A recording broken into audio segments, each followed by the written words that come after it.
Apparently, Mr. Florencio has been refining the build that he shared with us about a week or so ago, and supposedly this game of Zerg versus Protoss is crazy. So I'm excited to figure out what ends up going down, because as you may have already guessed, spawning here in the bottom right-hand corner of Lightshade and playing with the red Zerg drones, we're looking at Florencio's main hatchery. His opponent, or I guess his victim, I should say, in the opposite corner of the map with the blue Protoss probes. He's a Platinum League Protoss player on the South Korean server, and he goes by the name of Akilin. Akilin? Akilin, yeah. Not so complex. Anyways, already, look at that. There's a quick spawning pool coming up as well as a gas geyser. Generally speaking, though, if you want to go for like a quick Zergling speed opener, which, you know, I'm making the assumption that's what this is, but it may very well not be the case. Generally speaking, whenever you go for a fast link speed opener, you go for the gas first and then the spawning pool. So I'm already a little bit confused as to what exactly is going on. I think he's going to be able to saturate that gas geyser relatively easily. Now, there is going to be that drone moving across the map already as well. So one thing that we saw in the previous Florencio game that I casted is that he's very fond of building hatcheries right over here, maybe right over here, right over there. Right? He can basically build a hatchery anywhere. This is very annoying for the Protoss player to have to deal with, because now he can't expand very easily. Alrighty, so, only just now is when the drones finally go into the gas geyser, so I guess there's still some optimization that can be done. Very quick roach warn as the probe has retreated. Couple additional workers are coming up right now. Zealot is coming up. Forge has been built here as well. And Akilin should be able to start up a photon cannon, which I believe the previous opponent of Florencio, or at least the very previous cast that I did featuring Florencio, his opponent then ended up going for a forge but never built a freaking photon cannon. This already is looking a whole lot better on the Protoss end of things. Protoss ended up scouting there that it was going to be a very quick pool, so rather than going for a, well, he really needs to make a cyber core though. Oh, okay. The drone is not done yet, apparently. But rather than going for, oh no. Oh, the Zealot actually stopped. Oh no, the Zealot really wanted to, okay, I guess this makes sense. Yeah, the Zealot really wants to, okay, no, this no longer makes sense. I thought the Zealot was going to go ahead and hold position right there over in the wall, just because, you know, as we discussed previously, Protoss players don't have doors. Protoss just doesn't have that technology yet. It doesn't matter. Anyways, he has figured out now that there's another proxy hatchery going up in the main base, but this would concern me a little bit if I was the Protoss player here, because you knew that there was a very, very quick spawning pool with the potential for Zergling speed, right? So imagine just like 20 Zerglings running into the base. That's essentially game over. Regardless, apparently the quick gas right here is being used to research the Burrow upgrade. Classic Burrow first build. No, we never see Burrow first. By the way, there's another proxy hatchery. This is the third proxy hatchery right now coming up. It is in range of Akilin's rather, vision there, so he should know that something's not quite right. This is not looking so hot actually right now for Florencio, right? I mean, the hatchery over here should be cancelled. I guess the drone can burrow here in a little bit. Like, is that what he's gonna do? Oh my god, yeah. Now, even though it's hard to tell, technically speaking, I think that the Protoss player should be able to click on these Zealots to confirm if the drone was killed. Oh my god, that is so cheeky. So, Burrow finished, he cancelled the proxy hatchery, and then he burrowed the drone, right? And he decided to unburrow it again after... Oh my god, this one is also still up. You can't actually see. Technically speaking right now, I think that Akilin is assuming that he has dealt with the aggression and that he doesn't really need to worry about the proxy hatch shenanigans anymore. That being said though, yeah, this is a pretty scary army. I mean, there's like thousands of resources being spent on proxy hatcheries. They're not really solving a whole lot of problems just yet. So...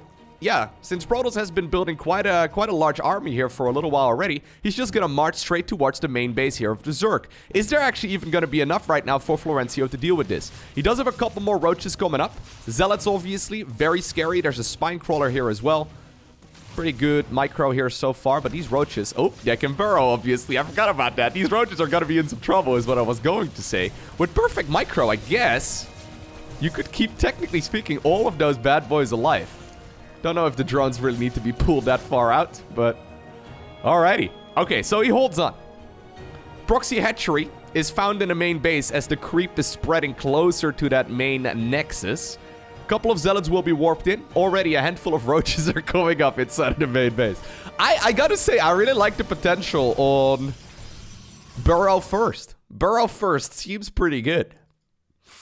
One thing that I don't like that this Protoss player decided to do, and I know this is very common on the lower ends of the ladder. Well, I guess this is Platinum League. I don't really know if that counts as lower ends on the ladder, but going for a forge when you're in panic mode is usually not a very good idea. You know what? There's a little nuke over there. I think you can micro really nicely back into this corner. I love the roach control. But I don't like the idea of going for a very fast forge when you're trying to play defensively, just because it delays the timing there of the Cybercore, right? And the Cybercore is really the pivot, I guess. I would love to see a Stargate here instead of a bunch of photon cannons. You know what I mean? Like, that would be so much more helpful. Or even a robo facility. Now, there's a lot of proxy hatcheries, but not a lot of economical damage that has been done so far. Akelin is happily sitting right now on 2 Nexi. He's got himself a good amount of defenses inside of the main base.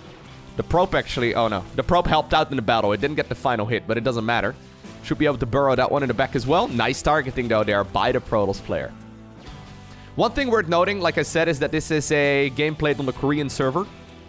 So even though this is Platinum League, I think Platinum League on the Korean server is probably like Diamond League, maybe even Low Masters on NA and EU. Like, it's actually insane. The skill level is quite a bit higher. Well, probably no. I don't. It depends, I guess. Maybe Platinum 1 could be Masters 3 on NA. I'm not sure, but long story short, what I'm trying to say is that this certainly is not a bad Protoss player here. He's doing a much better job, by the way, than the player that we saw last week. So that player really was in full panic mode. This guy is at the very least still in control of his emotions, which is something worth noting. Shield battery should be... Oh, Brenda! Brenda, finish it! Actually, not finishing that one? Well, unless... Yeah, good micro. Oh, not finishing that one is pretty painful, though.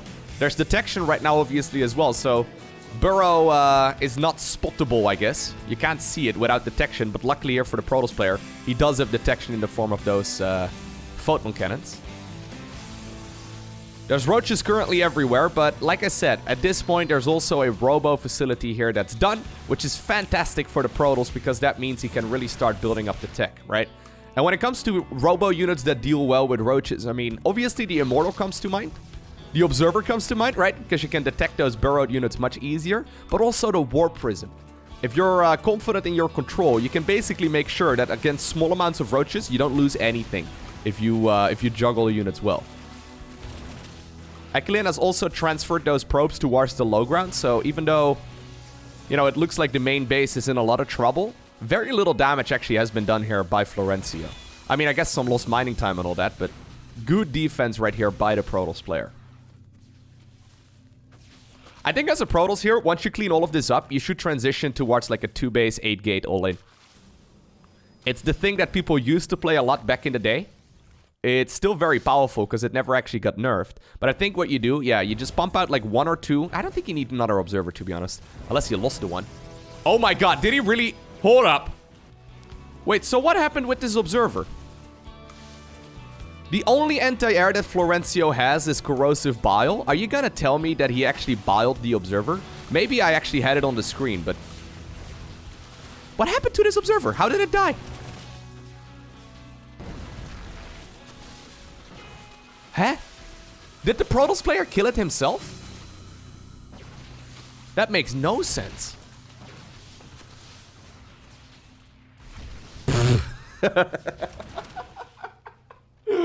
Alright, sure. Okay. I guess I'll allow it. So that's when he decides to queue up another Observer. That bile was a little ambitious there. I actually didn't think it was gonna connect. But... yeah, apparently it did, huh? I thought there for a second that maybe the Protoss player killed it himself. So he like targeted on accident. Or attack moved on accident his own freaking Observer. Either way, Florencio is going to be able to continue the harassment here for a while longer. But here's the Immortal. And Immortals, I mean, despite their nickname, they're not quite immortal, but they're very, very good at killing stuff. Especially stuff that's armored. And guess what? All of these roaches are armored. Interestingly enough, Ravagers are not.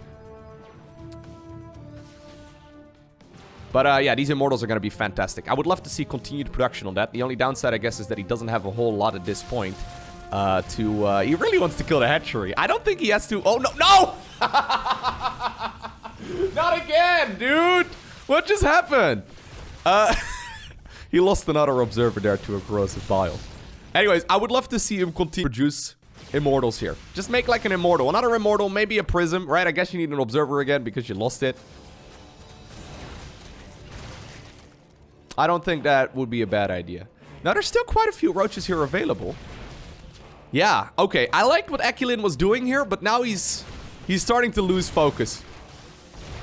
This is where you can notice a player is not quite used to dealing with this kind of shenanigans. Because he's all of a sudden very, very tunnel visioned, I guess, on killing the hatchery here on the low ground and trying to kill these army units. He really doesn't need to be out here, right? Like, there's no advantage to the Protoss player being out here. I guess he really wants to kill the Zerg's stuff, right? But I think what you need to worry about at this point is just getting your act back together, right? Make sure you go back to harvesting. Anyhow, there's a couple roaches over there. I think they're going to be distracting indeed that Immortal. And then these roaches over here are going to be able to pop out of the ground once again. And they're going to be able to burrow. Now, sadly, for these two roaches, they're going to end up getting picked off. No way that they will live. Unless he targets his own observer there. But, oh my god, no. No! Really? Really? In the meantime, Florencio hasn't done a particularly good job at macroing. As you may have noticed, he built a couple hatcheries on his side of the map. There's a lot of larvae available. Finally, things get spent right now. But, I mean, he's only sitting at a handful of workers, really. So, he starts up a lot of additional workers right now. I think with perfect macro, this could be a win already, to be honest. Like, imagine... Okay, imagine here for a second Florencio was macroing perfectly, and he had his money spent here all the time while simultaneously microing over here. Now, I get that is very hard to do. But he probably could be sitting at like 100 plus supply at this point.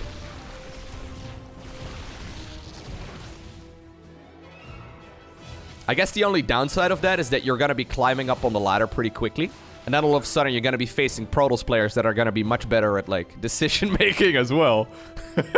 So it's going to be more and more difficult to actually obtain the victory, but...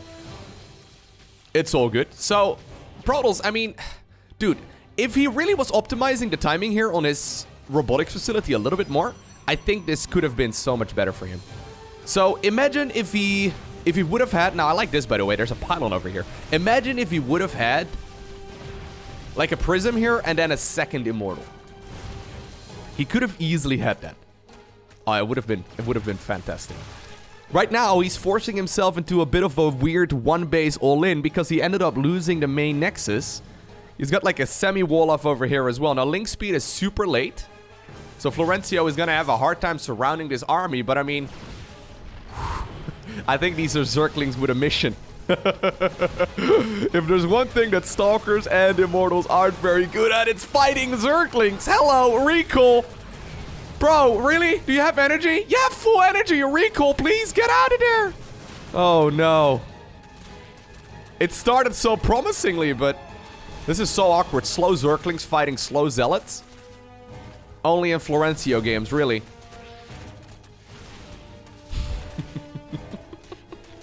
We never quite call it Zealot, you know, speed improvements, right? We don't really... I guess actually Zealots with charge are faster than unupgraded Zerglings, right? Yeah, they definitely are. I never really considered that, because it's never really come up in a game before, but... Hold up, I need to know the numbers. Okay, so apparently charge increases the speed of the Zealot from 3.15 to 4.72, and Zerglings... Okay, on creep, unupgraded... have a speed of 5.37. However, off creep, 5.13. So indeed, Zealots off creep are going to be quite a bit faster with the charge upgrade than Zerglings are unupgraded. The only problem with that is that it never really comes up, but it would be kind of funny to see the Zealots running away from the links like that. Now, Burrow, once again, is coming into play here quite nicely. Yeah. I don't mind it at all. I actually really quite like the Burrow first upgrade. You know, one thing that I saw Bly do at some point is go for like a really quick spawning pool. And then rather than building the proxy hatchery inside of his opponent's natural, he completed the wall off for his opponent. Now, the thing is, a hatchery is never a perfect wall off, so you can basically run the Zerglings around it. Well, you can make a hatchery as a perfect wall off, but it basically prevents it from being a perfect wall off for the Protoss player. So, yeah, in a way, you can... Maybe that's an idea if Florencio is watching this. I think he probably... Ooh, he probably is. Alright, well, that's a potential follow-up, too. But I meant with, like, the very first proxy hatchery, you might be able to just put it in the wall, and then, you know, complete the wall off for the Protoss player, and then run the Lings in, or the Roaches, or whatever. Anyhow, oh my... That is not particularly efficient, but it is a way to spend your money. 24 probes end up going down. Not as many as we saw in that game that I posted to the YouTube channel yesterday with that massive nuke that ended up landing. Yeah, not so bad after all, especially considering that these players don't really have a whole lot of drones in the first place. The tech of choice right now, though, for Ekilin is gonna be the Dark Shrine. Mineral field depleted. Is this technically in range? I mean, he saw it, Florencio that is, but I don't know if he actually realized that it was in range, right? And that it was a Dark Shrine. Because when you pay very close attention, I mean, you could maybe... I don't actually know. Can you tell just from, like, the little outline over there that it's gonna be a Dark Shrine rather than a pylon? It could easily be a pylon, right? That's a bit of a funky position, though, for a pylon. Yeah. Alright. I don't know if he clicked on it, but he probably recognizes that the follow-up is... No, I think he clicked on it. Yeah, he did. Alright. He probably recognized, indeed, that it is going to be a Dark Shrine as a follow-up. Rather than dealing with the... You know, with the Dark Templar by getting mobile detection, he's just decided to go for some static defense here for now instead. I actually don't mind it. Already, though, Overlord speed is coming up. And we should be able to now see the progression here throughout this game. So there's one Dark Templar. I mean, that's a Dark Templar with a dream. Luckily for him, he's gonna find a drone and maybe even a hatchery. There you go. So maybe that's fine, but... truth be told, I don't think it should matter really all too much. No, he's not even gonna get the hatch. Poor Dark Templar, man. Slow warping also hurts me a little bit more than I would like to admit. Alright, so. Let's zoom out a little bit. Big picture. Protoss... Oh. Oh no. I don't know if you could hear that, but I kicked over my watering can. I don't know why my watering can was below my desk anyway. Now my feet are wet. All good. Don't worry. It's a sacrifice I'm willing to take. What was I trying to say? Right, so Ekilin forced himself into it. Oh my god, now wet socks suck, man. Ekilin... Okay, I'll be back in a minute. Right, so Ekilin essentially forced himself into a one-base all-in, which is really, really unnecessary. I think whenever you're playing like 2-base versus 2-base or 2-base as a Protoss player versus 1-base Zerg, that should be a very happy place to be in. So, I guess at some point, right, the adrenaline that was going through his system got a little bit too much, and he's like, okay, here's what we do. Kill the roaches and the hatchery and everything else, and then go across the map and try to win. Sadly for him, that never happened. I can imagine Florencio has been playing this game with the sly smile that he has the entire time. Just, you know, the evilest laugh you can come up with. I really think, though, if Florencio would work on his macro a little bit, he would be in such a dominating position, right? Because really, like, I love the strategies that he's playing. I really like the way that he's approaching the game in general. I think the one improvement that he could easily make is just getting better at spending his money and just getting better at the macro side of things. Because he would be smashing this guy right now if he was just a little bit faster here on the spending of the drones. Now, I'll shut up about it from here on out, but... yeah. I think it's worth noting. Oh, Observer. Good guy, Florencio. Didn't attack move the Hydras. Now, interestingly enough, by the way, the next tech of choice is gonna be... Corruptors. Usually, Corruptors are made in Protoss versus Zerg to deal with big Protoss air units... Or maybe Colossi, right? Because they're basically skyscrapers and they... I guess you can technically... I guess you can technically use the caustic spray ability. So wait, it's Burrow first into 17 proxy hatcheries, into roaches, into Zergling speed, into Corruptor? Really, Corruptor. If there was if there was a Hive here with a Greater Spire, I would like it quite a bit. Now, this Caustic Spray ability gets like 4 times as powerful after a couple seconds. So notice the health here on the Nexus. There it goes. You see it starts ticking? There's no way for a Protoss player to save that. The only problem is that now you've got thousands of resources right here, caught up in Corruptors that really aren't gonna do anything here in the battle. I guess they can kill the Prism. You know what? That's not so bad. Killing the Prism would certainly be preferable to just having the Corruptors do nothing. But even though the supply counts right now are looking heavily in favor here of Florencio, I'm a little bit concerned when it comes to holding this actual army. He did get himself a Lurker Den as well during all of this. Just not a lot of gas though, so I'm a little bit concerned actually about this push. There we go. Good move here by Ekulin. He's like, wait a second, if you're gonna get cheeky, I don't really care. Does he have the Observer? Oh my... No, he doesn't. Oh no, he lost it just now. Well, okay, if you don't have an Observer, what are you gonna do?